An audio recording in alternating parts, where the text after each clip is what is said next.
Trump stuff. The Trump derangement syndrome started with the anti-Putin campaign launched by the Clintons in the 1990s, which was part of their attempt to advance NATO all the way into Russia, to have Russia join NATO. And Putin wasn't having it. He was the obstacle to that. And so they started this campaign to remove him, which it's still going on. That's what Russiagate was simply a part of, that. And Trump derangement comes out of that lineage. They never got much traction with Putin among liberals. Liberals never hated him enough. Like during the Sochi Olympics, and I said this to Alexander Dugin when I was interviewing him the other night.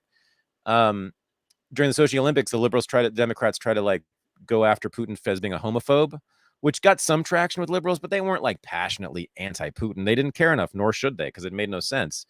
So the Democrats, the Clinton machine, to get rid of Putin, they had to Trump was a great opportunity, actually, because once Trump comes along, they could manufacture this whole narrative that he was created by Putin, that he was actually Putin's spawn, et cetera, et cetera. And all of a sudden, what'd you have? You had all these liberals hysterically mad about Trump, but also about their main target was Putin.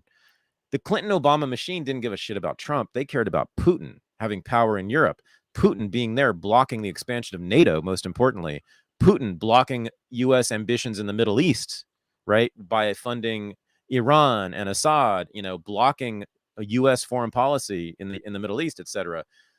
So I've never thought about this before, but yeah, the Trump was very useful actually for the Democrats in providing a vehicle through which to attack Putin.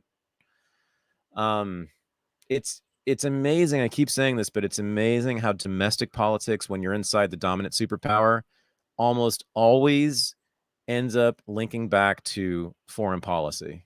Yeah, it's rich for the Clintons to call somebody homophobic. Yeah. Defense of Marriage Act, Bill Clinton. Right. Yeah, exactly.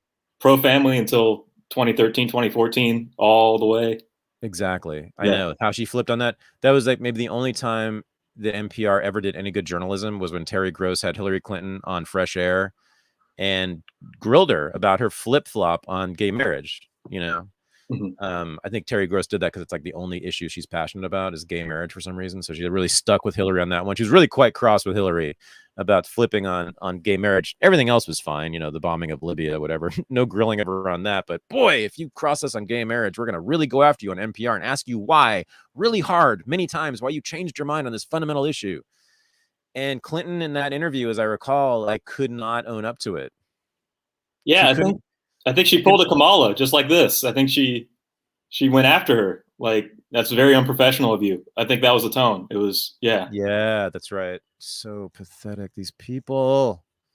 Kamala Harris, why is she in charge of anything?